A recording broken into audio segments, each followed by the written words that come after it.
Good afternoon, Toros Nation. Welcome to another episode of Down in the Valley, brought to you by the Beautiful Game Network, Natural Beauty Spa, Icarus FC, and Roughneck Scarves.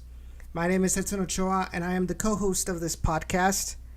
And really, this week, there really isn't a lot to talk about in regards to on-the-field performances, because there hasn't been any since the last time we talked, which was 2 weeks ago. But even so, there are going to be a couple of things that we really want to talk about due to these latest news that have come out of the RGVFC camp. Harry says, hello down in the valley, says Ray, turn on some light. I know it is dark times in RGV. But Bro, anyway, Harry, I can be at a party for all you know, son. So settle down. oof. Reyes, glad to see that you're here. Welcome to the Down in the Valley show. Hope you all enjoy it. As always, I am looking at chat. So if you guys have any questions that you guys want us to kind of discuss about, any hot takes, obviously put it in the chat, and we will hopefully get to it as the topics that we talk about permit us to do so, and of course time as well. But thank you, Harry, for tuning in one more time. Reyes, just a quick reminder, guys. Now that you're here, be sure to, as this show goes on, if you guys are liking it, be sure to give that thumbs up on there. Be sure to share this stream with all of your Taurus friends everywhere. Let's get the word. Let's get the show out there. I mean, this is a platform not only for us, Ray, myself, or Jacob to talk about the Toros, but this is also like a place where fans can come in and kind of talk about what they feel about the Toros. Believe me, front office listens to the show, so they kind of get an idea what is going on with the fan base, not only through social media but through these kind of media outlets as well, like Down in the Valley. So be sure to share it out there, and I hope you guys like it. Like I said, chat is there for you guys to talk about. But before we go on, I do want to, I know Harry made him talk before I even introduced him for today. Thank you, Harry. I swear, San Antonio fans. Anyways, but I do want to welcome to the show once again, from the South Texas Border Sports podcast, Ray Silva. Ray, how you doing? Good evening, Edson, or good day to you, Edson, and all of Toros Nation, including you in San Antonio, who finally sees light after 5 years of attrition and beating us and taking our players and whatnot. Welcome to daylight, San Antonio fans. It's all going well. Can't complain. Been pumping out podcasts left and right, but I am rocking and rolling. I'm glad to hear that you guys are doing well over there, and especially through this kind of difficult situation for all of us, because not only do we have to watch the games or cover the games in a non-traditional manner, a lot more digital this time, but now we've come to a point where we don't even have any games anywhere. Let me specify, we don't have any Toros games to cover at all for the past 2 weeks, which has been 3 games so far. Yes. So let's go ahead and start with this topic. If you guys have not known yet, RGVFC the last time that we had a show, RGVFC was preparing themselves to play against Austin Bold at home. And then I don't remember if that was I think it was on Friday afternoon when they released the announcement saying that the game was going to be postponed due to a positive case within the RGVFC bubble Doesn't specify, these kind of releases don't specify if this is a player or this is a staff member. And obviously, due to HIPAA law, federal laws, they don't release the identity of the player, the person who came out positive for COVID-19. But all we knew at that point was this game was going to be canceled. And then the day passed. They said that they were going to reschedule it. And then we were going to prepare ourselves to play against FC Tulsa the week after. That game was also postponed with a TBA postponement date. Once again, COVID-19. And I think at the same time, in that same release, they said that the Tulsa game was going to be postponed. And then they said that the Austin Bowl that was postponed the week before was going to be played on September 30th, which is next Wednesday. Right? So far, so good. But here's the thing that I noticed. So if you look at the tweets from RGVFC, where they post the official release, you notice how the wording says a person. In other words, they're speaking in singular, right? And then Jeff Reuter tweeted out a couple hours later, if I'm not mistaken. He tweeted out a screenshot of the release from the USL, the league itself. And on there, it said persons. It spoke in plural. Right off the bat, I knew something was up. I knew something was wrong. And I'm not necessarily talking about that the Toros are trying to hide it, but, you know, I talked to Jeff Reuter recently after they recently announced that this New Mexico match that was going to be played today was also going to be postponed, due to COVID. And so I asked Jeff Reuter about it, and I know, man. It really, really sucks. The guys from the Curse from New Mexico just replied to us on Periscope. They said we should be playing you guys right now. I really wanted this to see this game. I'm pretty sure you guys were gonna get the win anyway, but at least I wanted to see what this team can do now that we are officially eliminated from playoffs. So I asked Jeff Reuter about it, and he said the thing about it is that the teams, they don't want to cause panic, they don't want to cause hysteria. But let me get you actually the real words from him. That way I don't put in words in his mouth, because since he is, a respected journalist, it makes sense to pay respects to his work by saying his actual words. So he says, I asked him about when Los Dos had their outbreak of about 12, if I'm not mistaken, players that tested positive about a couple months ago.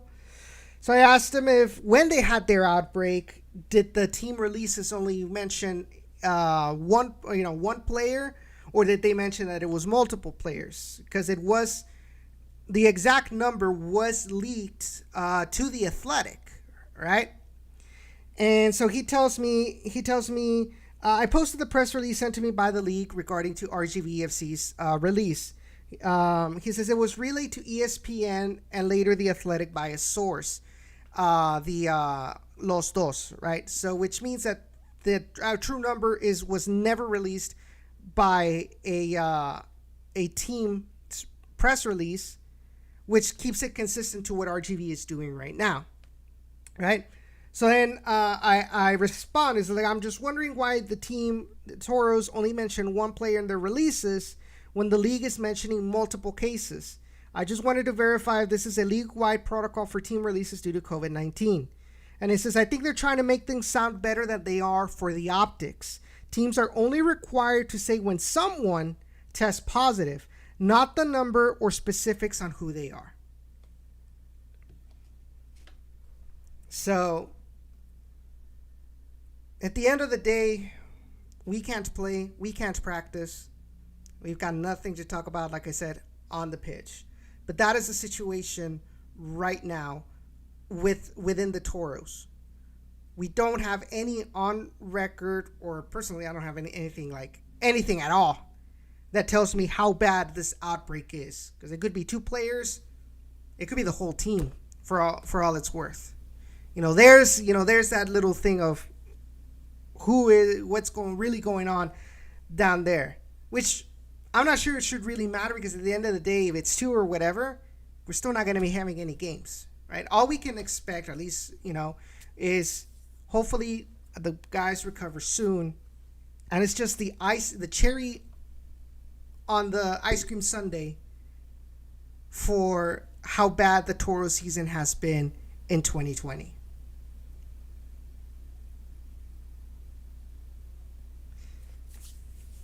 It would have been, yeah, go ahead. Edson, having said this, within your conversation with Jeff Roeder, um, I just wanted to ask. I mean, was it just like all championship teams, including League One? What was like the determining factor from those questions What do you mean? When you asked Jeff Ruder But what do you about mean was the determining factor? like for like suspending some of these games, like did he also say like League One teams as well, just only championship teams? Just he never specified. All he said, since I was talking about Los Dos and RGV, I'm assuming that he just was referring to USL Championship teams and their protocol and how they handle the releases. Mm-hmm. Now, I'm guessing that it's if a team decides that they do want to go into a little bit more specifics, that they can. But the bare minimum is somebody tested positive, and we can't play. Similar to what the NWSL announced today. Well, not an NWSL, but the Houston Dash announced today with the positive case that they have within the bubble. All they said was a player tested positive for both for the original and then the follow-up test, which confirms that she is positive. The player was isolated, in fact, and then they mentioned that in order to be cautious, the team and staff, they all went through self-isolation, and so trainings were canceled until tomorrow. And that's, I mean, they go into a little bit more detail on how they're handling the situation, right? Whereas the Toros, they mentioned someone came out positive and they are under the evaluation of health officials, kind of thing. Okay. Right. Okay. Yeah, because I mean, it just kind of, it was kind of worrying when you brought up the part where it's just said in singular. I mean, I just hope that it's not multiple players. Hopefully, it's just only one that has it for the team. But it's just a sad situation for But that but think about individual it. going through it. Think about it this though. It can't. I don't think for having just one player positive, the USL is not going to make a release saying multiple players are positive. Number one. Hmm. Number two, you're not going to cancel 3 games for one player. We saw it at the beginning of the season where we had one player positive. Sure, they delayed the game against San Antonio, but that's about it. They did not cancel 3 games in a row.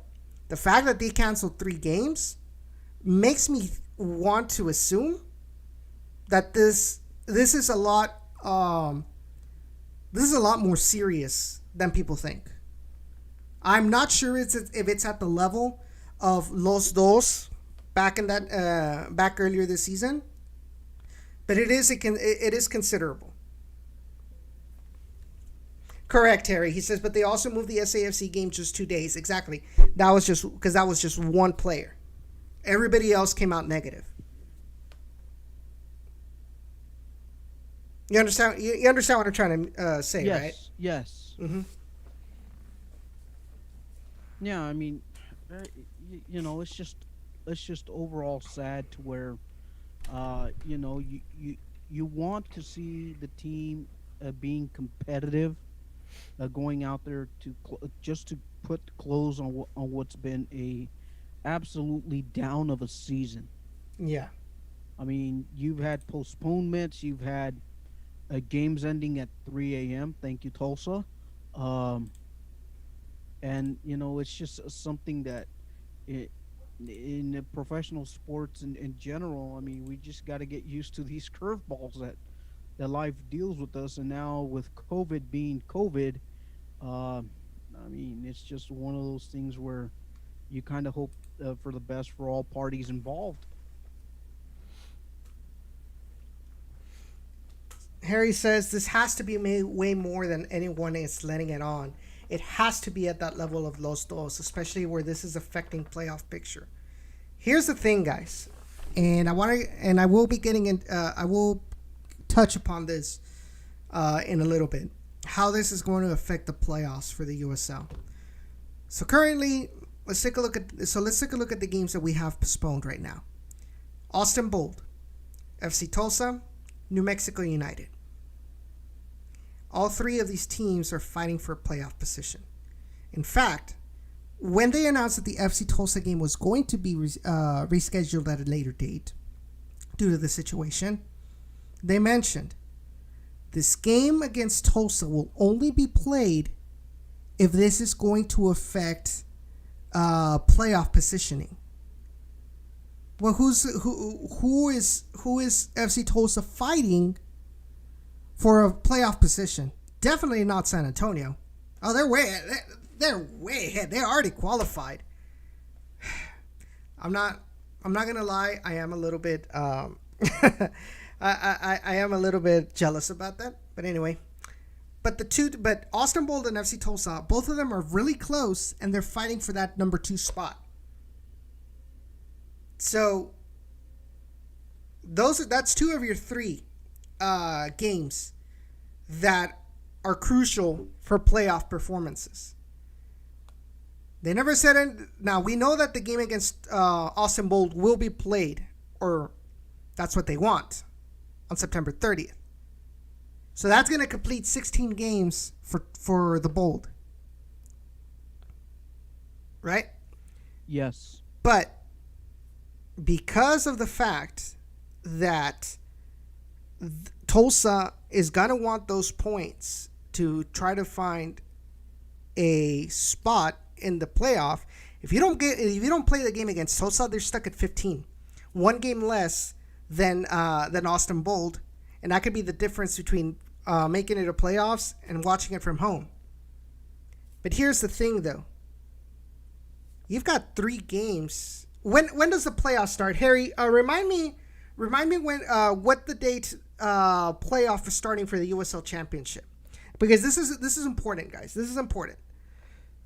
So we have to make up 3 games after September 30th, including the one against Austin.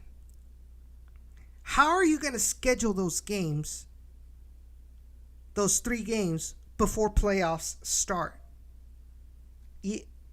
It's not feasible to do it safely when you've got a team that probably has not been practicing since they first announced the positive test in the team, right?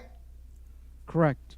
So Because once somebody has contracted positive, like the way the Toros have for like consecutive games that had to have their games pushed back, uh, that means there's a little bit of trouble containing the COVID right now. So right now you're looking at 3 games looking postponed, one already being rescheduled.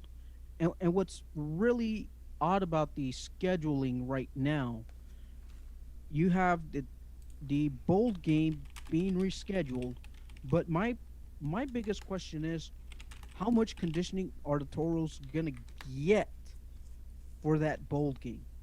I'm gonna Yeah. be a I'm gonna be going on a limb here. I'm gonna say it's gonna be close to no conditioning for this Austin Bold game. By the way, it's barely the 40 some minute. The Chicago Fire are already beating the Dynamo 4-0. And the wheels of the bus go round and round. Oh wait, they've fallen off the bus already. Oh, they're falling off at this point. Never Oh dear. fails. You talk good about a team, and then it's just the commentator's curse, man. What the hell? So, anyways, And I'm trying to find here. Okay, so supposedly the conference quarterfinals. They are not mentioning. So this article does not really mention. Um, the playoffs are expected to begin on October 21st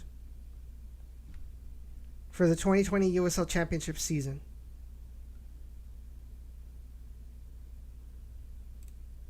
mm-hmm. And the last game that the Toros need to play, Would be October 3rd versus OKC. right. So technically, I don't know. I still, even with that, because you've got September 30th for the Bold, and then I believe, what is it, October 3rd? You said, Yes, or October 3rd October 3rd. for OKC. Right. So you have to make up, if this game against the Bold is played, you would have to make up Tulsa and you'd have to make up New Mexico, which you could possibly do it. But let's assume that we can't play. Let's say next week comes around and we still can't play Austin Bold. Mm-hmm. Now you've got 3 matches you've got to make up for for this team. Oh, um, I don't think it's safe. I don't think it's safe, to be honest, because this team is not going to have any conditioning. They're not. They won't have been training for a while. So at this point, is it even worth? Is it even worth it? You know, if you don't play, I think Harry said it best. So the guys in the curse say it's really going to hurt New Mexico if we can't play. We need the opportunity for points, and that's where I was heading at.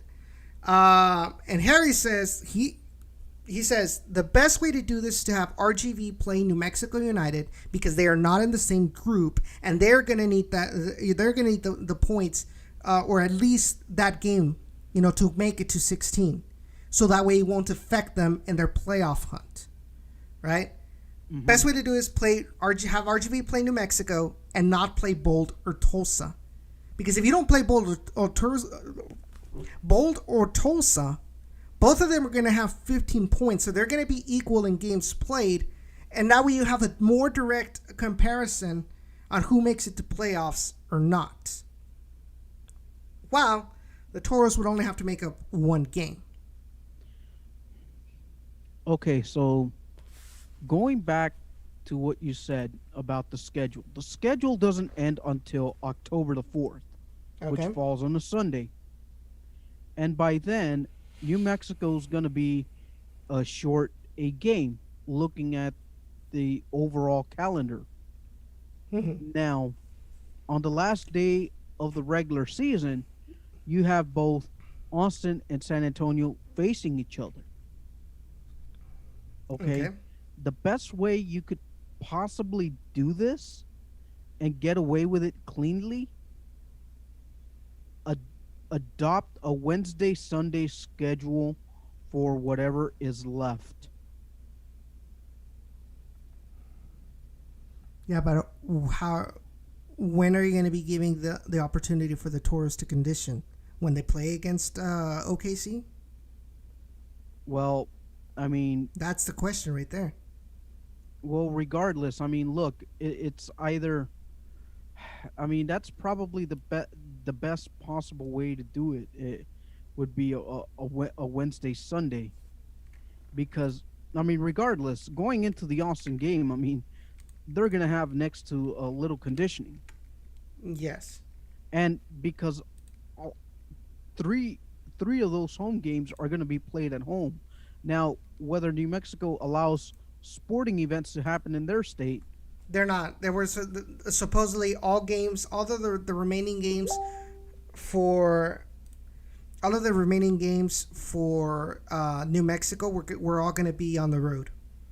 so let's just say hypothetically, the Toros have four home games because until something is official by either the league that okay, New Mexico has to get on a plane, travel to Rio Grande Valley, and New face the Mexico Toro. before this before today, I think Friday, I think it's when they announced it. They officialized that this game against RGV was going to be at HB Park.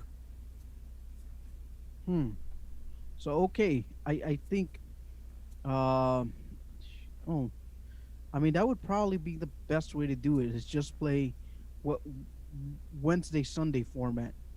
Get I mean that's probably the safest way for me in my opinion if they want to finish okay so say for example they play Saturday October 3rd, they can easily finish let's play Wednesday the 7th and Sunday the or Saturday 10th. Let's go Wednesday Saturday. Okay. Let's let's be fair. Well, Wednesday Saturday you you'd be able to get them done by then. I mean, it's probably the safest way to do it at this point, only to make sure that everyone gets their fair amount of games in, and to see if anyone happens to get a Mario Kart incident along the way and they run into the banana peel or get smacked by the red shell by the Toros. Mm-hmm. I mean, not that I'm realistically giving them like a chance to win any of those points No. or probably snag a point out of somewhere. If before the this whole outbreak situation, I was very hesitant to make them to think that they would get at least one win for the rest of the games. After with this, yeah, I don't even think they're even getting a point. You know, it's just something that ah man oh man. I mean, at this point, I mean, what no if if they can snag just one out of the 12, I'll be happy with that at this point. Mm-hmm.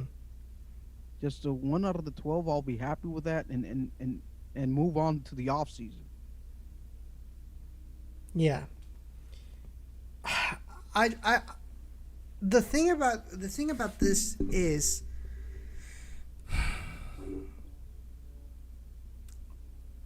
we can say that it is feasible to schedule this, but is it really worth it though? Like, is it really worth it? Like to play Austin and Tulsa? Is it even worth the effort to having to schedule them? I mean, I mean, we're already out of the playoffs. We don't want these teams that we're playing against to run the risk of getting infected for some lingering issue, Hmm. especially with the fact that the RGV is still a hot zone for COVID-19. So, like I said, I can see why we would have to play New Mexico, but I don't think we should play Bold or Tulsa. We're not. I mean, let's be honest. We're not gonna get a win. how the team has been playing.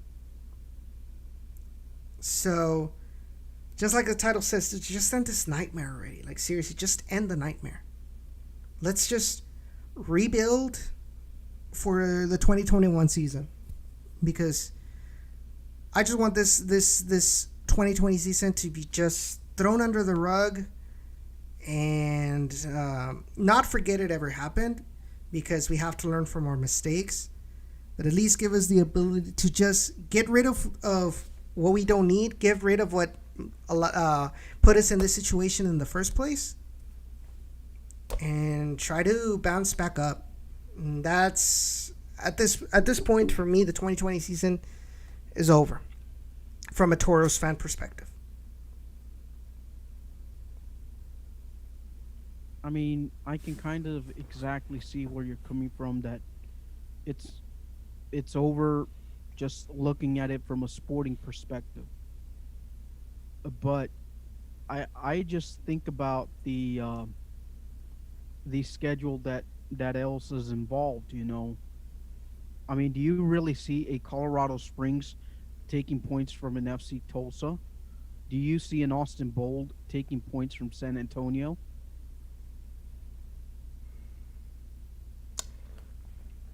I do see Colorado taking points from Tulsa.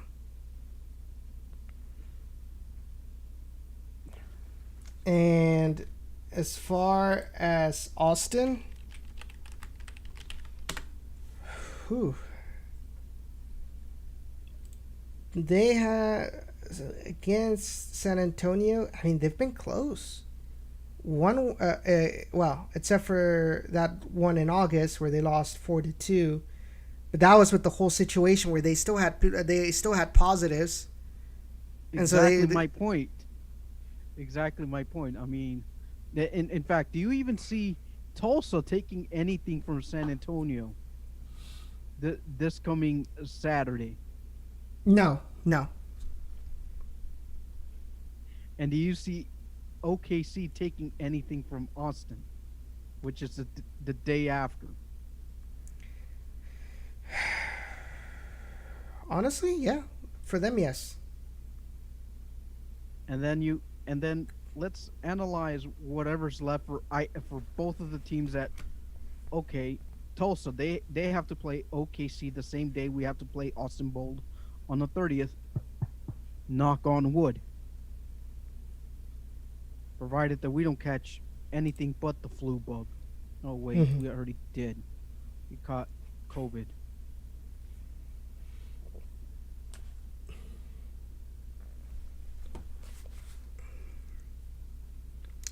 The games against Tulsa, between Tulsa and OKC Energy, I believe they have all been draws. Yeah, 1-1 on the 13th of July, 1-1 the 12th of September.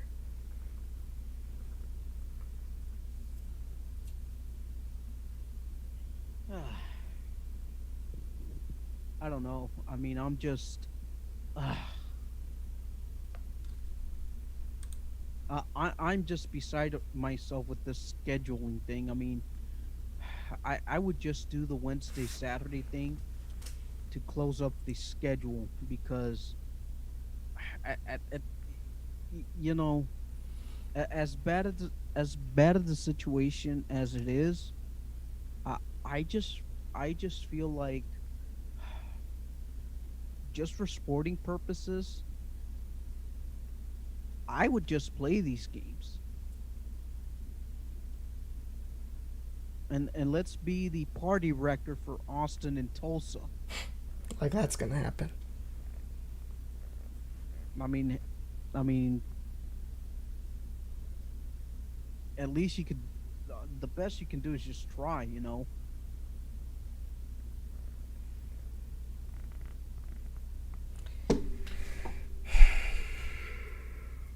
mean, the thing It's is we it, can say all we want, but if our players don't start testing negative, and I'm talking about the complete team testing negative, whatever we're saying right now is moot.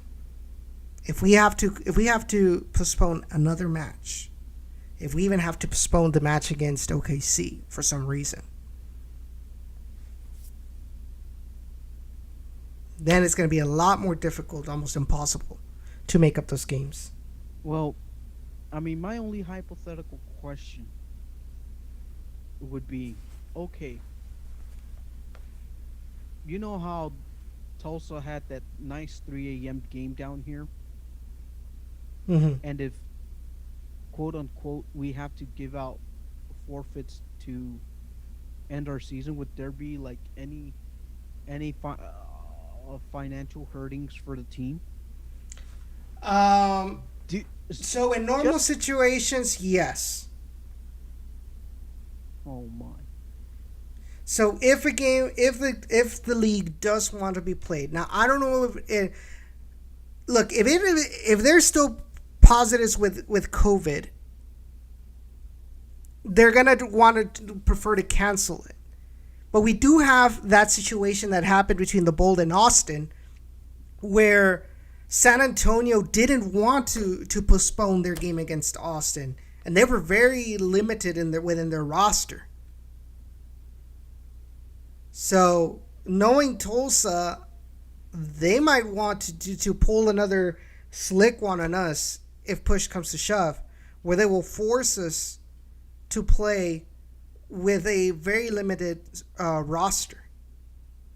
Which is exactly my point. I mean, for sporting purposes, I mean, and to save like grace as far as front office is concerned, I would just say play them.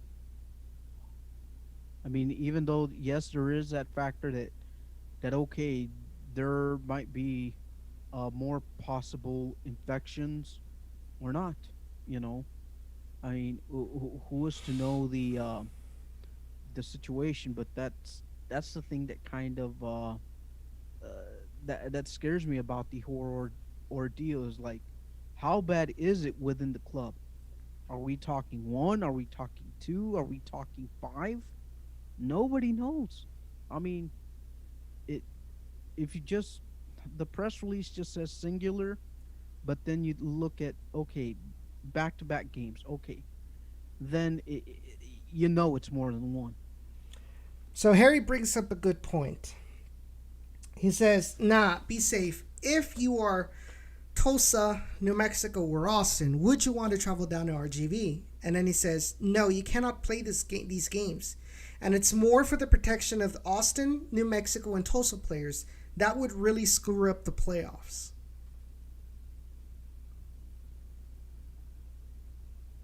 Just imagine if for having to come play down here, and some players get infected.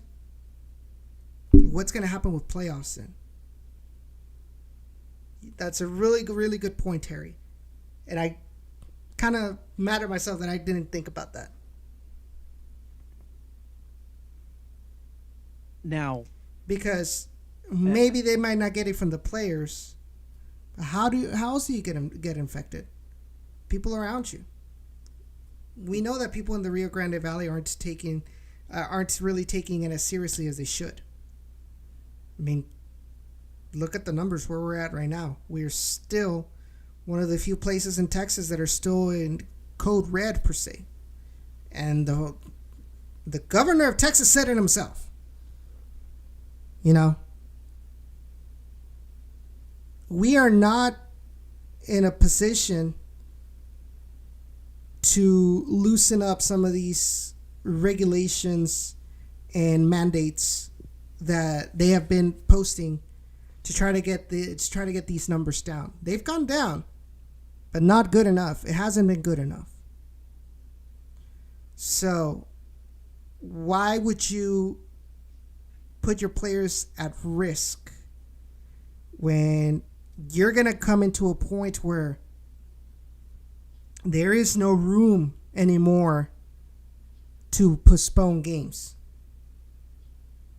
If you end up having positives and you can't play, well, you're really going to have to forfeit, because we are not going to delay the semifinals, the quarter or whatever, because your team ended up getting positive.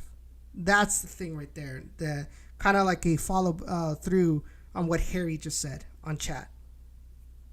Well, Harry brings up something real interesting. How did we get? How does a team get infected if there are in so-called bubbles? I mean, who was to know? I mean, I've worked for a front office for a sports team. Mm-hmm. Now, do they get per diems or does the team pay for like all the meals, which makes it this conversation to have a little more interesting. Now, what would be cheaper? Give the head coach the club credit card, or give them cash and let the players spend it wherever they want? It kind of works out both ways here. And you make them run into a situation where they would have to go out into the city and get yourself food at a Burger King or wherever. Or a Chipotle, wherever, Now, I'm not sure if the USL protocols that were established for the season mentioned that had to like they had to get their meals like at the hotel, and like it had to be like pre-prepared or something like that. I don't remember off the top of my head, Mm-hmm. but it brings up a really good point on how serious they took the bubble within given this situation. How did they deal with trying to minimize the points of contact points of what's the word I'm looking for? Contagion. Mm-hmm. What you get a point. Yeah. Now we also have to remember that the team was flying on. No, they were in San Antonio their last road game before the positive test came out. Just remember Okay. that. Okay. So when did the positive? So okay. So let's go back. So the positive test was announced the 11th or the 10th of September. 10th. The first one. The Right? fir- Okay. So the one where they canceled the Austin Bold match. The Bold, we were going to play the Bold the 12th. Mm-hmm. So around the 10th or the 11th, that's when they announced that that somebody came out positive. Now I'm assuming for them it takes 2 weeks to get results, which means they probably took their test either the 7th or the 8th of September. Now usually the incubation period for COVID-19 is 2 weeks, 14 days. Or even 10 days, like league mandates. Let's just go with the league mandates 10 days. 10 days. Okay, we set the 7th, right? Yes. So the 31st was 7 days. Mm-hmm. And then 30th, 29th, 28th. Mm-hmm. 28th of August.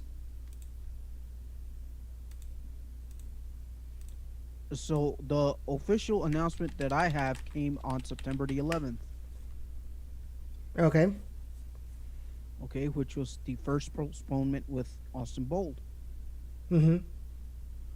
So then we jump ahead. We continue to get uh, more news out of the camp, and we're supposed to have something for the match on the 19th. But then on the 17th, we get an announcement that the September 19th match against Tulsa was postponed, and then the Bold match was rescheduled for the 30th.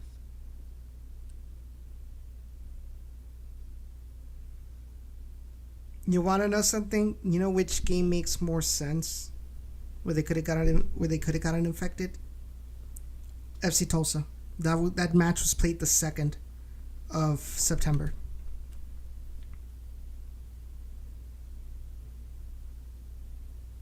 Yeah, The because Magic in San it Antonio. was yeah because it was on back to back games, back to back road games.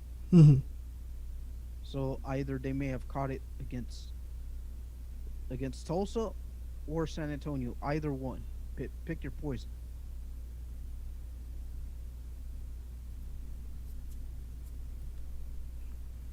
I think at the end we're just speculating right here to try to find, como le gusta dicen, tres pies al gato. Yeah, that's true. But it, but that's where everything just started like coming through. So September 11th, that's where your first opponent comes out. Mhm. Then your second one is on the 17th. So the guys from the Curse mentioned, they said, no, I think you should play these at a neutral site if you can verify enough RGV negatives. And then my dad says, at this point, I'm sure the RGV players' attitude is not the best after days of not being able to practice. That's true, Harry. He says, but with no. Because RGV from Tulsa flew to San Antonio, if I'm not mistaken. And then from San Antonio, after the game, I believe that's when they took the bus back down. Yep. So it could be between Tulsa and San Antonio. That could have been the point of infection for the first person within the bubble to get it.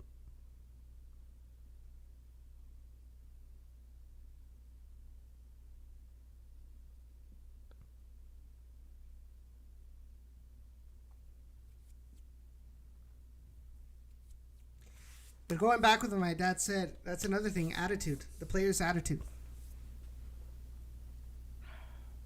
I mean, at this point do you want to go back and play when you know you've got nothing to fight for anymore? I mean, you're already eliminated from the playoffs. Now you're in a situation where now you're like, you got exposed and infected with the virus.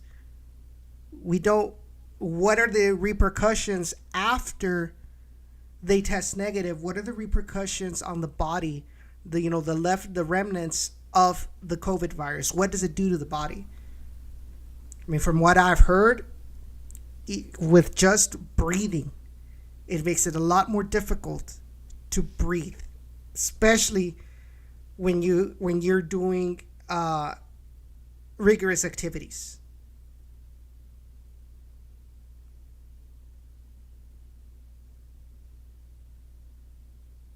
No, I mean, oh man, wow. I mean, the Toros are in challenging spot right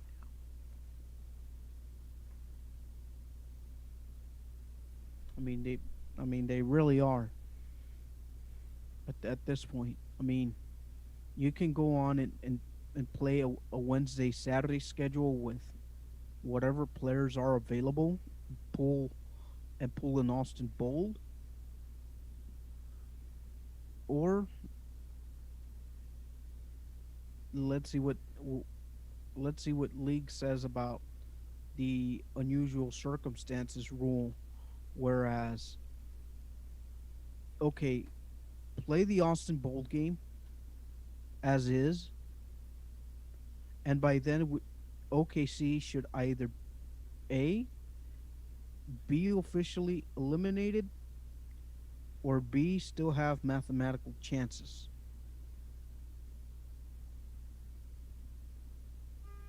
Do we even have a mathematical chance? The Toros, no. No. So why?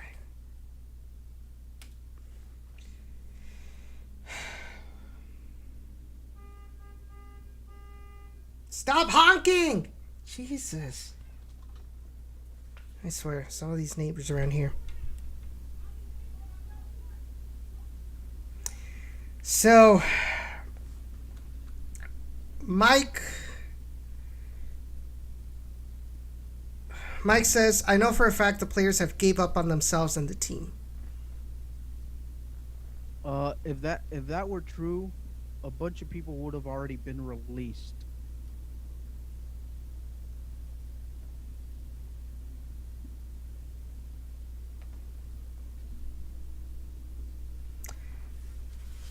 And I think not only that, but if that were the case, we need to be honest with ourselves. They would be screwing themselves over. I mean, a lot of these players were not giving their 100%. Let's be honest, and we've talked about this before in previous matches. But this could be a psychological issue. These are young players, some of them out of college, away from their families. You've got a situation right now where you're in a bubble for an extended period of time, way away from your home. Family can't come and visit at all. It's not honest, and it's not the same, seeing them through Zoom than seeing them in person. But then you look at it in the soccer sense, and you're like, well, if you put in the 100% when you're on the pitch, then what is the image that you're going to be giving to scouts or other teams that potentially want to purchase you or sign you if you don't come back to RGV? I mean, we talked about it many times where it seemed that players were not hustling back to defend, and all that really goes into consideration. You take that into consideration. Are they willing to hustle back? When it's like the 90th minute, or when things are going tough, do they just give up, or do they fight until the end? So there's a situation right there. I can totally understand the psychological issue. We are human after all. We want to be with our families. We want to be have the comfort of the family in a very dire situation such as this. How many people out here who are working their 9-to-5 jobs or anything like that, working from home, but how many of them are going through really serious mental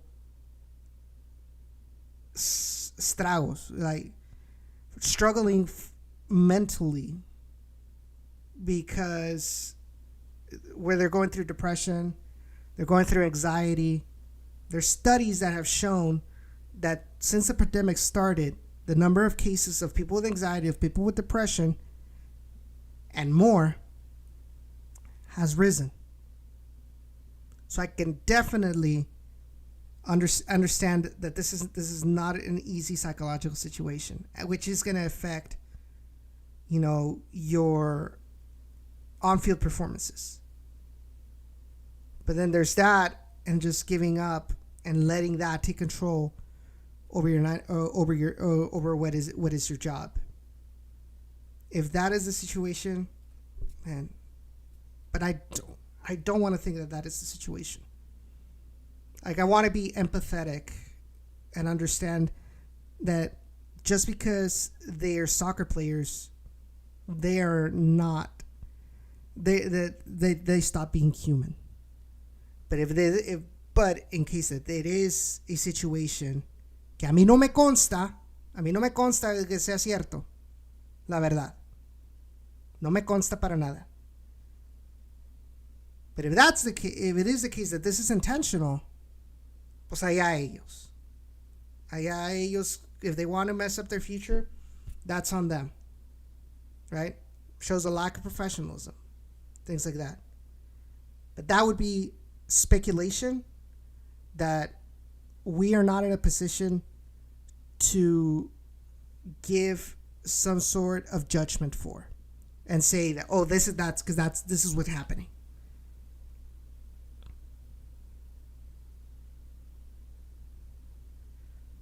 I mean, it's kind of, oh man, it's kind of tough to even lay that out there as a take for like a player giving up. I mean, they are professionals. This is what they signed up for. I mean, they just cannot leave the pitch in the middle of a game. I mean, I appreciate that hot take, but I don't think that is such the case. I mean, if the Are you team, t- are you talking to Michael or to me? yes, to Mike, um, now if the team was constantly losing 6-7 nothing like the way Timbers 2 was, okay, I can see his point. But we're not losing 6-7 nothing. In fact, I don't know what happened with Portland Timbers 2 that they've actually won a pair of games already. Yeah. So for Mr. Michael to have said that, that kind of strings me a little bit as a journalist. It kind of does.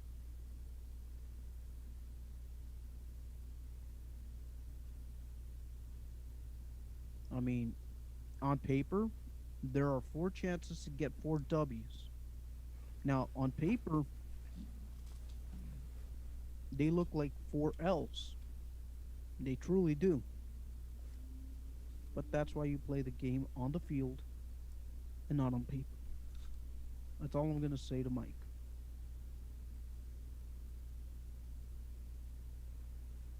Es que a nosotros no nos debe de constar eso. O sea, if it isn't true, I mean, that's not something that we're here to touch up upon and accuse.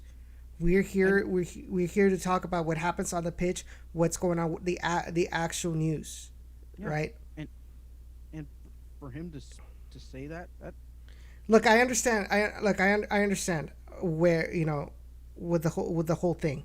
I understand the whole thing. I understand the context, right, of why he's mentioning it. I know the whole context, which I will talk to you after the show. But I just don't feel we're in a situation where it should have been mentioned.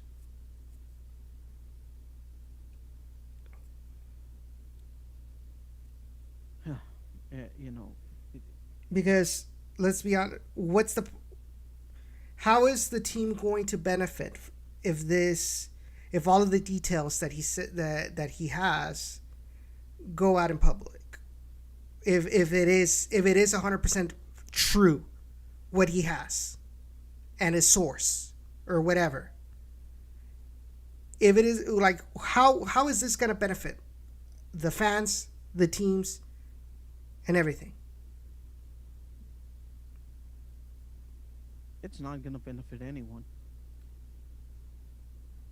I think that all of that has to stay. If coach knows that this is going on, then this is where the off season goes into consideration. You get rid of those players that you've noticed that gave up on the team and on the badge. You get rid of them, but that should stay Within within the within team. the staff. You're gonna get rid of the bad apples. You're gonna bring in new ones. ¿Qué ganamos nosotros as fans to knowing those details? We don't. We end up getting pissed.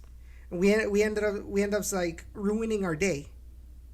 I mean, they're getting paid anyway.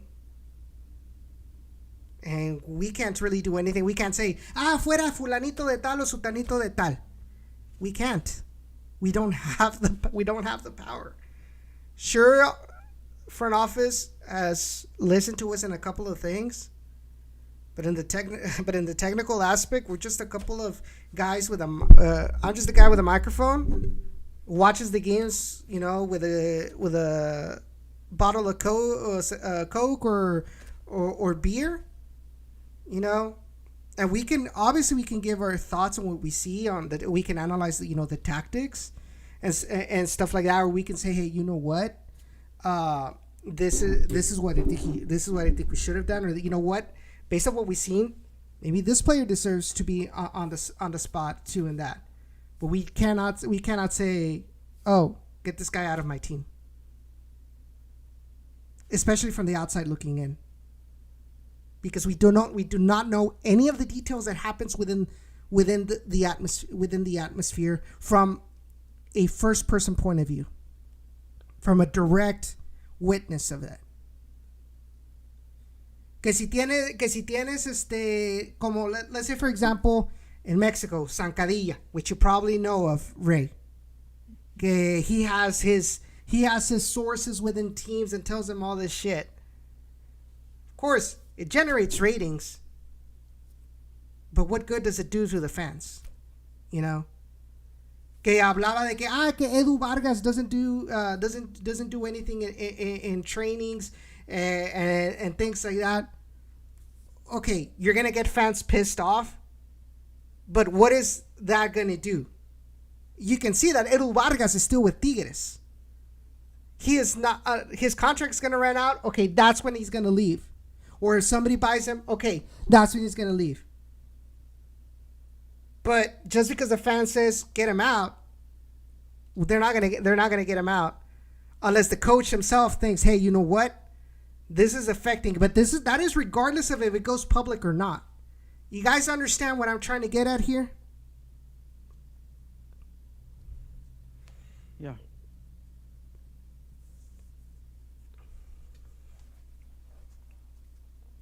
I mean, yeah, at the end of the day, you just kind of hope. Yeah, I understand, Mike. He says, but even as a fan, you can tell. Trust me, I love my team, and that's what I said. I suspected a lot of the players were not giving 100%, right? And we can say that. Like, look, it looked like this player could have easily run back. We've said it many times about Carter Manley in a couple of the matches before, and I said, Carter Manley should have sprinted back to get all the way to Billy Forbes and try to make him uncomfortable as he received the ball or anything. We can say that. It's something that we see on the pitch, right? But we can only assume and say, well, it's because he gave up. We don't know the details of it. That's where the line gets... You're starting to cross the line of accusations without full valid proof. You know what I mean? Even people that use sources, even those journalists that use sources, they go through multiple sources to verify that is actually the case. If you only use one source, which I will be honest, back in the beginnings of Down in the Valley, I was guilty of that. I got called out. Not doing it again. And I learned from my mistakes. But if you only relying on one specific source, who you don't know if he's got a certain agenda, then it affects us as people who are trying to cover this team in a journalistic sense, like Ray is. It really, and it definitely hurts people who have a platform of voice, within it. As fans, yes, we can say, oh, well, que el otro, and it hurts. Trust me, it hurts as a fan. It hurts as a fan, seeing de que no le están echando ganas y que esto y que el otro. But as fans, we shouldn't want to burn, like for example, let's say somebody says, oh, es que I have sources that que fulanito blah blah blah. Well, who are we to burn them? That should be something between coach and the player. And if the coach decides to keep him, even with all of that, pues allá él, right? How many players are very like off of the pitch? They're very, let's just say, problematic, but they still stay in the roster. Well, it's a sacrifice that the coach made. Okay, he might be a little bit problematic, but man, he can definitely, whatchamacallit, he can definitely be the difference maker inside of the pitch. But that's the coach's decision, right? And as fans, we're there to support. We are there to criticize what we can actually see firsthand at the games, what we see on the pitch, and have our own opinion.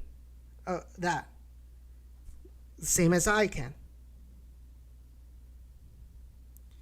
But if we don't have like a first eye view of what happens within the insides, we can speculate as much as we want. And like for stuff within the front office, I got called out on it too. Where I was saying, well, maybe they didn't. Well, maybe RGV's front office didn't stand up for the team, and it turns out that they did. You see where the situation is, where we have to take these kind of things very seriously and have to be 100% sure before making accusations like that. It's a very fine line, and I'm not trying to roast or not roast you, but I'm not trying to get I'm not mad at you. I'm not trying to discipline you or anything like that. No te estoy regañando. I'm just saying you have to take this, very educated way. Mm-hmm. You have to be very educated. No, I understand, Mike. But in a journalistic sense, that's why you got to be like for educated. like for us. Yes. If we find out about something like this, that somebody comes up to me or somebody comes up to Ray from the inside and says something. Well, we can't take his word as truth unless we verified with other multiple sources. That's why we can't just say something because somebody told him when it might not be true. That's where I'm saying kind of be careful about it. From what we can see, and like I said, I did mention it on the show before, where we can say, well, they're not giving their 100% because of this, because of this, because of this, because of this. But that's because we have evidence on the pitch that says that they aren't hustling back. They continue to make dumb mistakes. And it makes you wonder, like, okay, are they really 100% concentrated on this team? And obviously as fans, we can say that. But we cannot say, oh, they don't care about this badge anymore, and that is the truth. Because this could also be because of other issues. It could be psychological issues. We are in a pandemic after all. You have to see the human side of it also.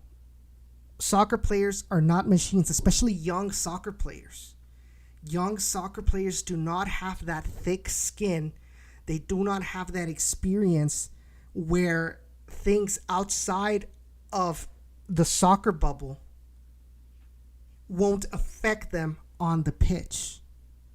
They're young, and let's say something happens, they get into a fight with the girlfriend, or they got into a fight with their parents or anything like that. It's very easy for them. Now, that most of the team is going through situations like that, I mean, it could happen, but obviously we say, well, they're not playing how they should be. Like I say, for me, I say, well, Lucatero no está dando nada, right? But that's because we're seeing on the pitch where he gets the ball and he just tries to pass it wherever, or the movements off the ball instead of trying to lose their marker, they're just staying right where the defender is marking them is, and not trying to move away and trying to have the initiative of trying to get the ball. Those kind of things we can't say, we can't point it out. We as fans can't get pissed off about it and say, well, I don't like this player because of this. Yes, and yes, they are professional. They should be professional. They should be professional about it, because at the end of the day, like I said, these players, whatever they do here in the Toros, well, that's basically a tryout for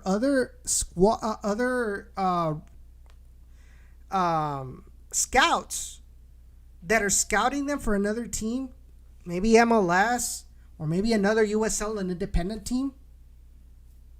They not only take into consideration the talent on the pitch, how accurate your passing is, how accurate your shots are, the number of goals that you score, the number of accurate crossings, crosses, clearances, etc., etc., etc. They not only look at that; they also look at your attitude.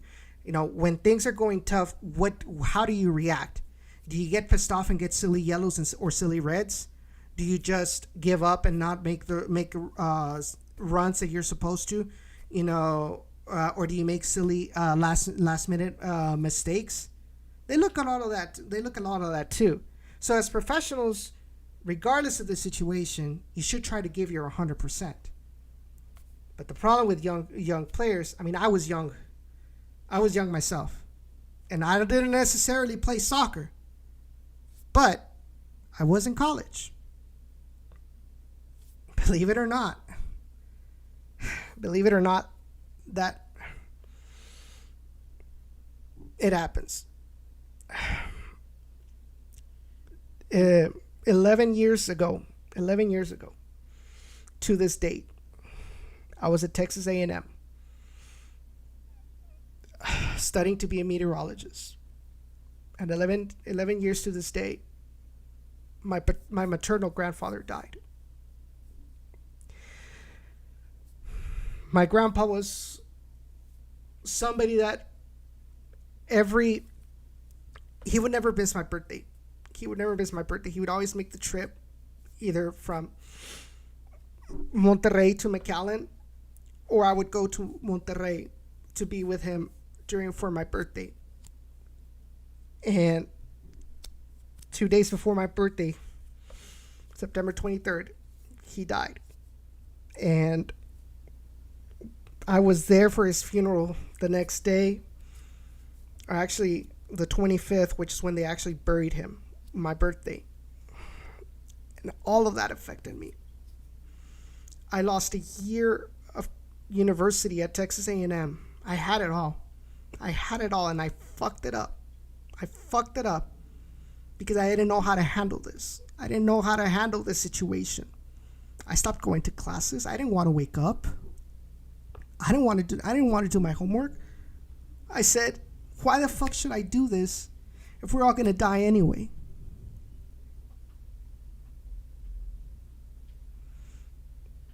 And obviously, people would say, well, you're a college student.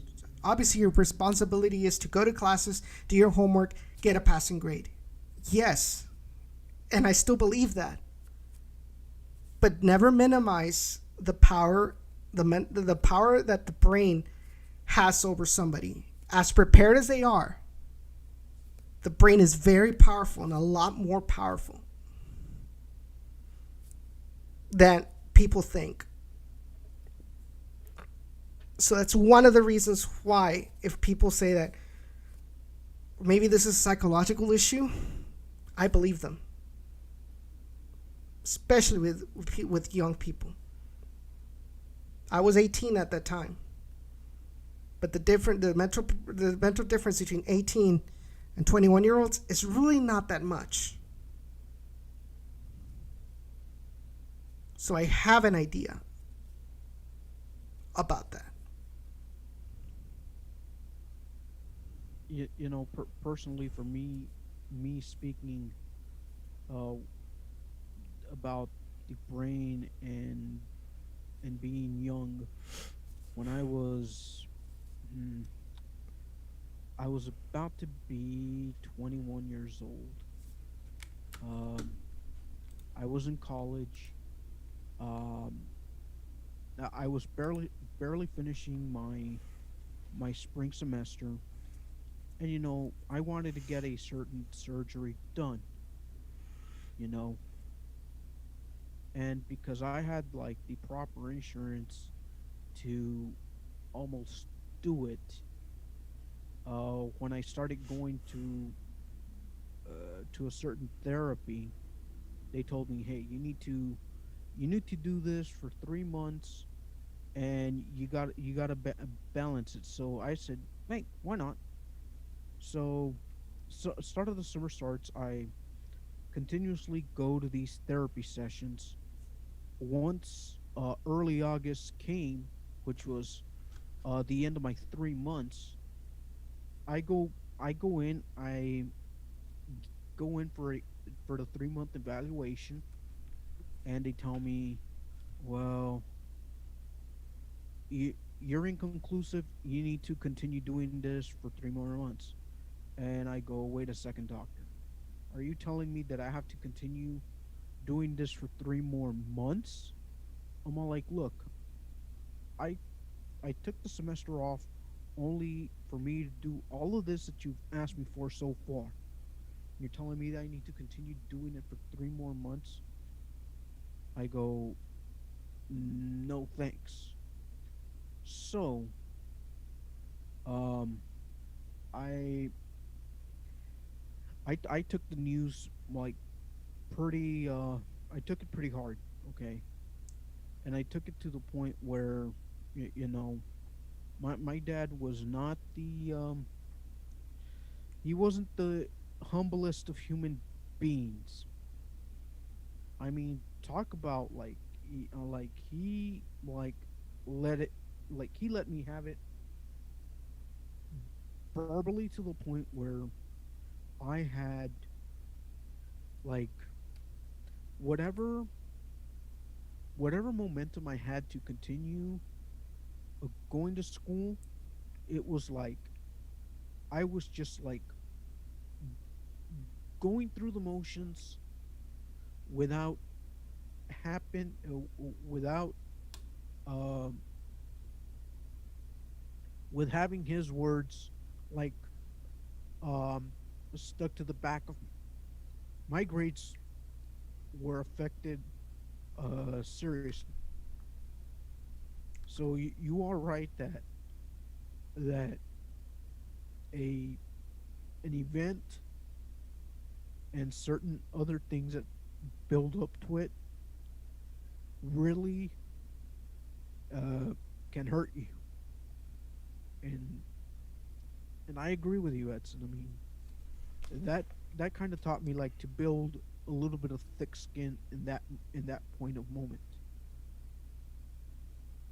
And should I had should I had continued with the doctor's plans, I I should have. But sometimes there are a certain set of words followed with some certain set of actions that can knock you out and knock you out for a little while. And And that's and why. I'm and, sorry. and Go that's ahead. why I think that growing to have a thick skin is part of the process of being a professional in whatever you want to be in, whether it's a soccer player, a welder, a carpenter, an electrician, whatever, programming, Podcaster. whatever. It can mess you up a little bit, but And going back into soccer, that's another of the reasons why even though I criticize players like Blanchett and Lucatero and so on and so forth, specifically with Blanchett, I did also mention. I said, I wonder how much this is affecting Blanchett mentally, psychologically, because the guy can stop. The guy can make saves. But is that 5%, that 10%, that 15%, in that right little moment where the team needed him the most, he probably didn't believe in himself for some reason and made a dumb mistake. We saw it against San Antonio. We saw it again. We saw it with Los Dos in the season opener. But the fact of like, you see his potential, but you also see where he makes the simplest mistakes, makes you think like, I don't think this is a talent issue. This is a psychological issue. This is more of a thing where he can't stay concentrated for 100% of the time. But you always, throughout the criticism that we can see from the pitch, I think that me personally, I have to kind of see myself or see them, that, hey, these are humans, that they can make mistakes, or at least, while you can criticize, do it in a way where it doesn't seem offensive. I've fallen into that rabbit hole before. And looking forward and going with, before we go, I want to look at the question that Harry says. He says, so here's a question to try to end the show on a positive. What changes do we expect this offseason? You cannot have a winless year and not expect changes. Well, Ray, go ahead. No, I'll give you the stage on this one only because you've talked to Reuter more recently than I have. That there will be some sort of changes with the Dynamo, which I am surprised we haven't mentioned. Actually, we did mention it last time because it was during that week where Jeff Reuter posted that article. But just a quick refresher. So the Houston Dynamo there was a rumor going around that Gabriel Brenner was going to sell the team, that there was going to be an update with a redesign of the crest for the Houston Dynamo. And at the end of that article, he talks about the RGVFC partnership. And he says, this redesign is not going to affect the Toros or their partnership, and which will be until 2021. And I had asked Jeff Reuter to elaborate on the part about the minimal changes, but he did mention that there was a probability that the Dynamo would give some leeway to the Toros to get a couple of players. And I'm assuming that all has to do with some sort of renegotiation of the contract of the partnership between the Toros and the Houston Dynamo.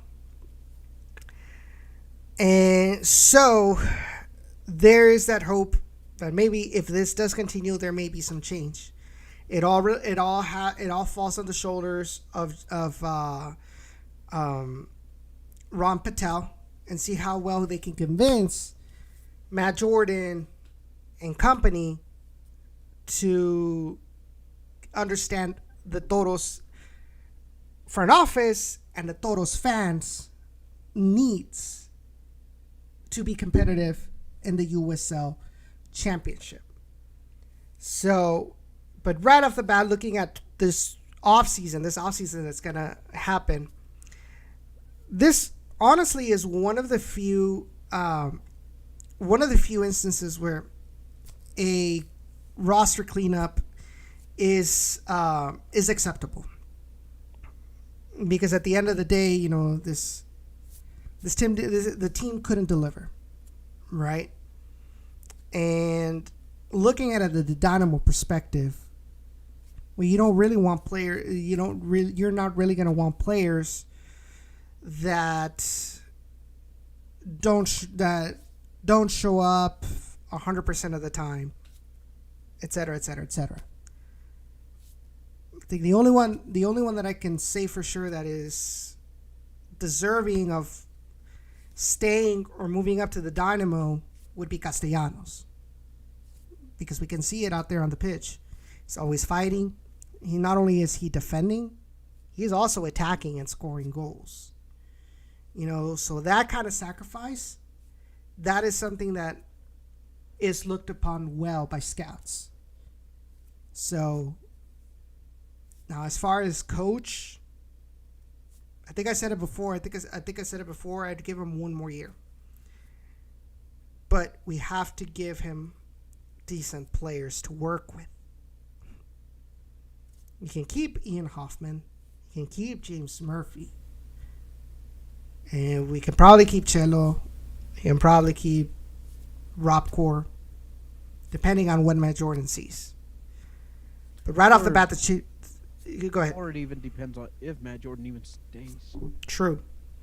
We have that situation as well with Matt Jordan's contract ending in December. So there still has been no indication whether he's being renewed or not. So that is up in limbo too. That's where you have to insert the sound effect for Matt Jordan. But right off the bat, the changes that I want to see, new players that actually fit the system that Coach Echeverri wants, including veteran talent. I cannot stress it enough. This team needs veteran talent. This team needs a base, a foundation of players that they can rely on to carry this team not when things get difficult, and not have to rely on what the Dynamo loans us, because that was the problem with this season. This roster was designed so that the talent that this team was going to have in 2020 was going to be the Dynamo loanees. But what happened?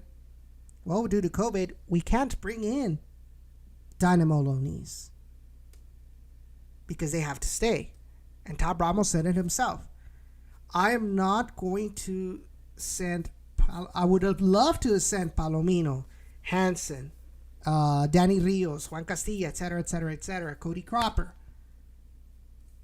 But what happens if the Houston Dynamo gets injuries or positive COVID tests? Well, they're going to have a shrunken roster, and they wouldn't be able to bring in these Dynamo loanees back due to the regulations, where at least they would have to wait like 3-4 weeks to be able to rehabilitate them into the MLS bubble. So, and at the end of the day, Tab Ramos is going to look out primarily for the Houston Dynamo, not RGV. And that is the sad truth. That's the sad truth about it. I may not like it. Ray may not like it. You guys may not like it.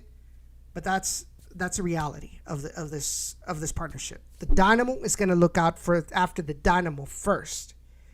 Then they'll see what they can do to help the Toros. Ray. Now it's 4-0. Yeah, whatever. I'm not even worried about that. All I know is that Frisco lost to Atlanta. Okay, good. Thinking what will happen in the future. You're going based off season.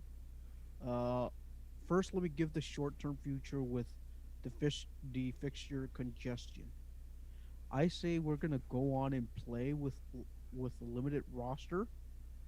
Play with whatever we have available. If we make it on the 30th, knock on wood.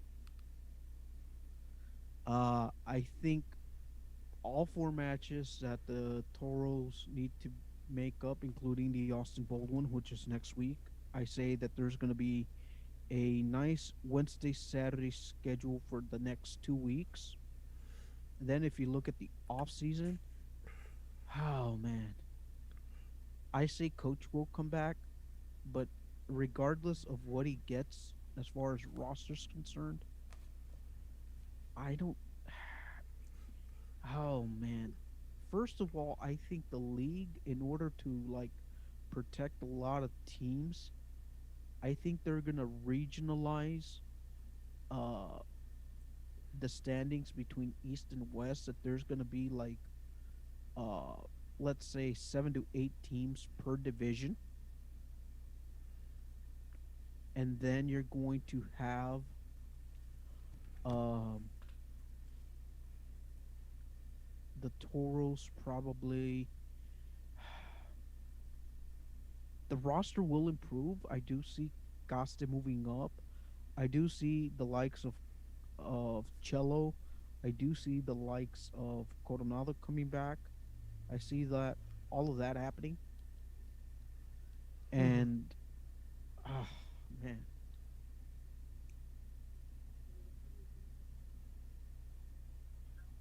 um, what? Oh man, and besides that, I mean, I don't see anyone else coming back. But those are the only two players I see coming back, honestly. Yeah, pretty Uh, much. Like, I think, like I said, and then if you wanna talk long term future, okay, I think the league will probably regionalize a little bit more of the scheduling, and then as far as the Dynamo, will give a little bit more, a little bit more independence to pick out 5 players. Let's just be generous, 5 USL veteran players to give the Toros an actual backbone. Now, whether the Dynamo want to pick them up, that's totally independent on the Dynamo's end. hmm, That's what I think will happen. but it is gonna take a change in And I the think requirements in the partnership. and that's where I feel that Ron Patel's going to be very very wise in doing this. Hmm. I that's just my 2 cents on it. Yeah, I mean, it goes So back to all the criticism about Facebook. You guys are barking up the wrong tree, which I'm glad that you guys care enough about the team to um, be vocal in social media. Bark at the right tree. This is a Dynamo thing. It has nothing to do with Ron Patel. So put pressure on RGVFO to want or to demand those changes from the Houston Dynamo so that way the relationship can be more balanced and not very Dynamo heavy. Um, Jose Mario says, "Hi guys, still present. Sorry, I have not logged in to show some support. Go Toros, come down in the valley." Jose Mario, appreciate your support. I hope you guys are enjoyed this show. We are kind of wrapping it up really quick. Final question from Harry. He says, "There will probably be some digging around, but will this turn more into like a San Jose Reno relationship to where RGV can play in the Open Cup?" It all goes back to what the RGB front office demands from the Houston Dynamo, and if this relationship is renewed. It, I would love for it to happen. I kind of I don't think it will happen, Harry. As much as I would love to see Open Cup uh be played down here, I don't see it happening unless Ron Patel has something up his sleeve, and I just hope that there is a I hope that Ron Patel does carry several aces behind his back pocket to negotiate with the Dynamo front office. I just hope there is.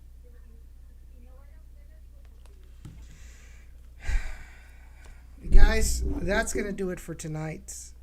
I appreciate all of your support, all of your feedback, and I hope you guys like understood our point of views and everything that is going on. It was a really good discussion throughout this COVID situation. It's a very difficult situation, guys. It's It, very difficult. it's a good healthy discussion to have right now with everything that's going on with the team and their multiple postponements. I mean, it's really good that we kind of had this type of discussion because it kind of brought out like a little bit more a- about ourselves and about the team or what's been going on with their ongoing situation.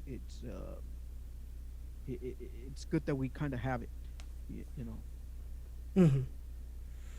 But look, I just hope I don't really.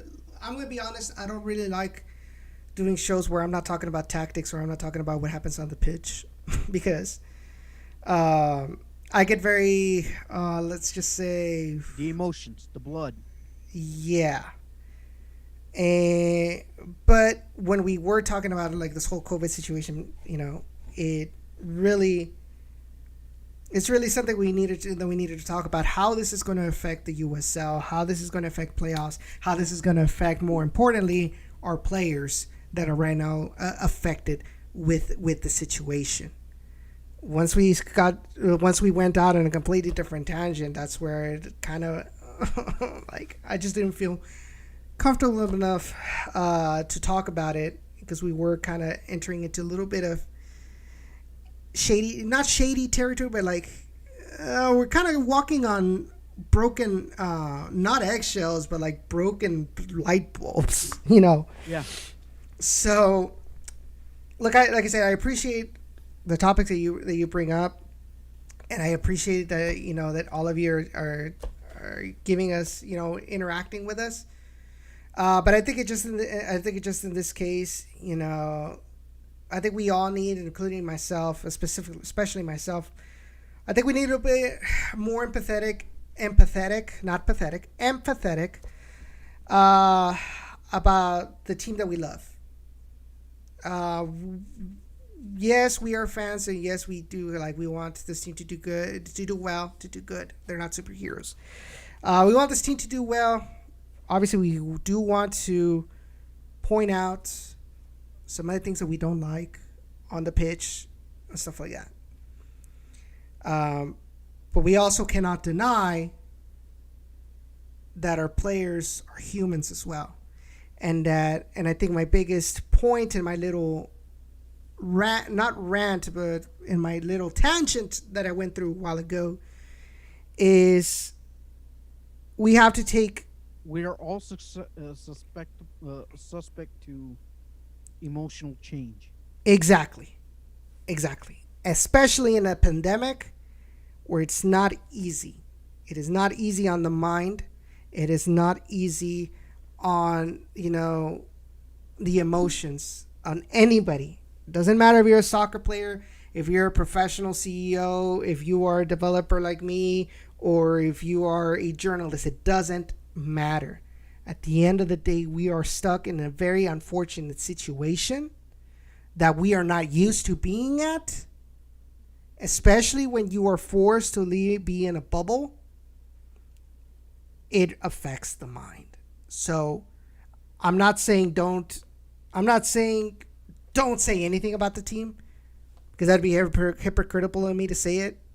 I mean, just criticize the team, see what's wrong with this team, but also be empathetic on the guys that are out there. It could be that there's something that they're going through that they're not gonna mention that is affecting them, and hopefully they can deal with the situation healthily maybe not with the Toros, but maybe with another team, they can get back into a more positive situation where they can thrive. Um,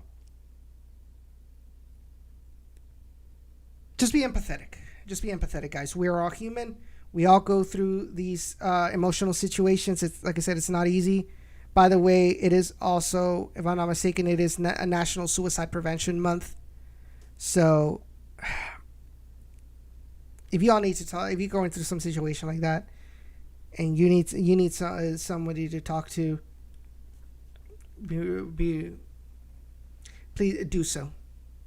There's people out there that love you and want to help you out. You're not alone through these situations.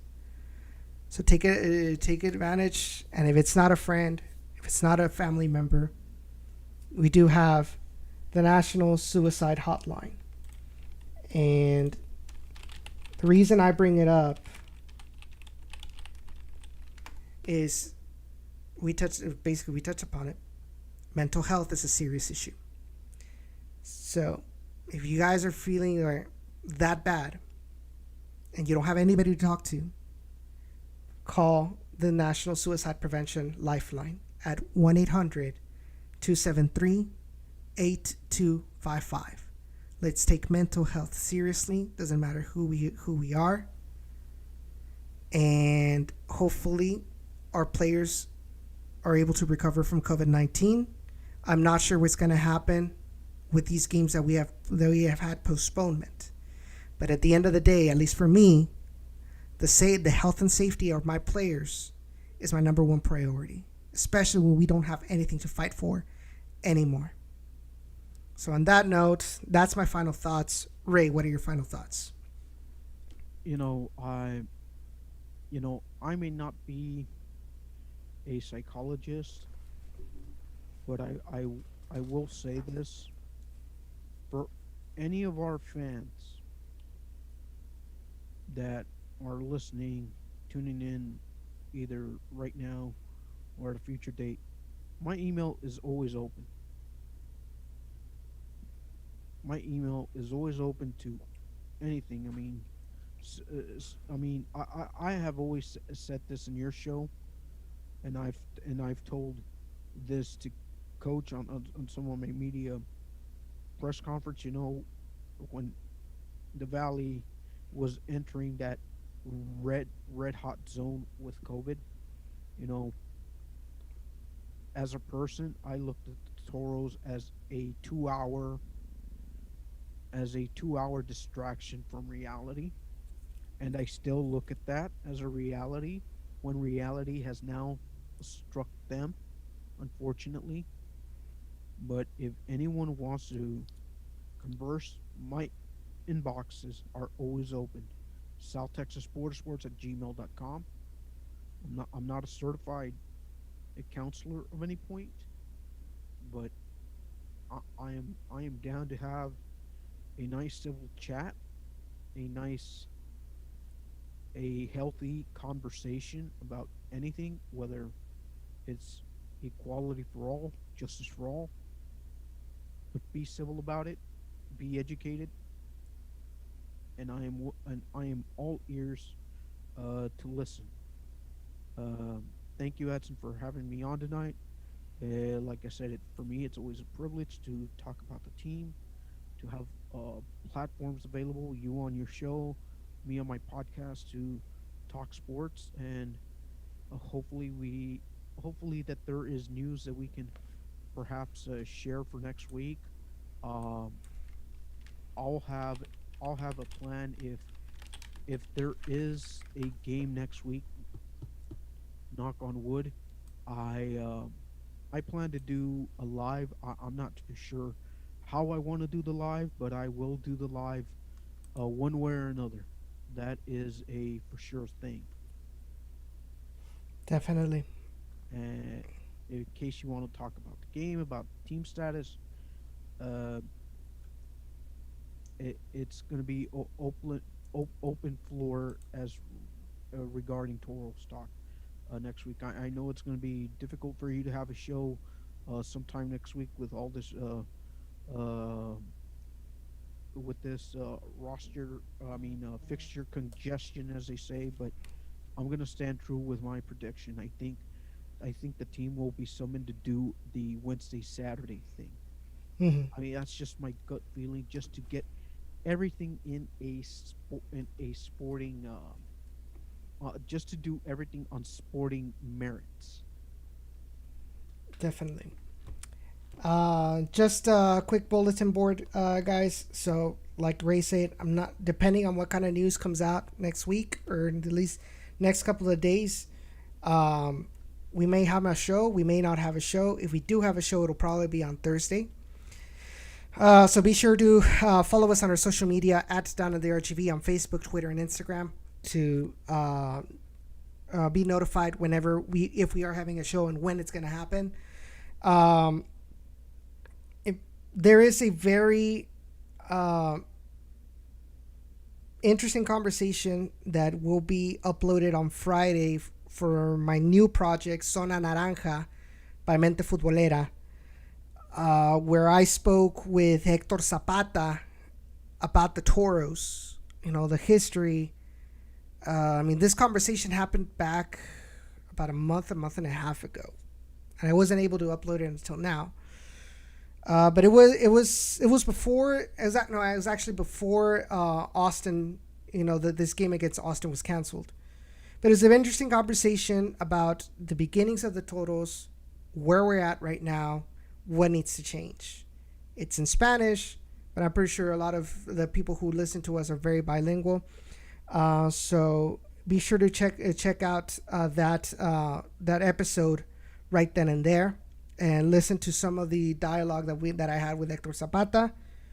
You can also go back and listen to Ray's State of the Toros podcast series, where we talk about similar issues. You talk to me, talk to Victor Araiza, talk to Ron Patel. There's a fourth episode pending, if I'm not mistaken. So be on the lookout to there, and go and follow and subscribe to South Texas Border Sports.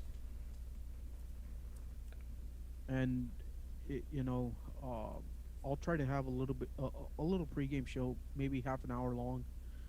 Depends on the interest I get, but I just want to thank you again. I did release a new podcast just on Monday about the Valley's newest team, the Valley Horned Frogs. Um, they're going to be playing professional basketball, but they're going to be sticking to the international rules. You can listen to that conversation on anchor.fm/STBS, and you can just follow my Twitter on twitter.com/SOTX Athletics, ending with an IX. Of course, my email is always open at southtexasbordersports@gmail.com. We can chat anything we want. Just keep it civil, keep it educated, and go Toros. So thank you all once again for your support, for tuning in. Like this video if you haven't done so already. Share this video. I promise we'll have more soccer related shows in the future. But it was very important to talk about this and in this kind of situations. We'll see each other on the next one. Take care. Have a good night. Be safe out there. Hope to see you once again back at HB Park in the near future.